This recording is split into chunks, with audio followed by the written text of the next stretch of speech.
Cuando el folclorista Eduardo Martínez Torner llegó a Cuideiro, reparó en una pieza de baile en la que participaban las mujeres más vielles y que llamaba la atención por esos lletres picardioses. Preguntó entonces por qué se llamaba el perlindango aquella xiraldilla en la que las mujeres danzaban en corru, y de alguien explicó que tenía que ver con los mandiles que llevaban y que mecían pa los yaos nos estribillos cuando bailaban a lo suelto.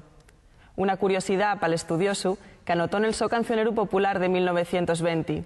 pero pa nós y una pieza que singulariza la tradición de nuestro pueblo.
De trabajo y 5 discos son razón suficiente como para que el cantautor Toli Morilla celebre la su trayectoria, ofertando la posibilidad de descargar toda su discografía de Valdre en formato MP3. De esta manera, a través de la su página web, pueden conseguirse las canciones que conformaron discos tan conocidos como Entre el barro y las preguntas, Noche de insomnio o el más recién Entropía.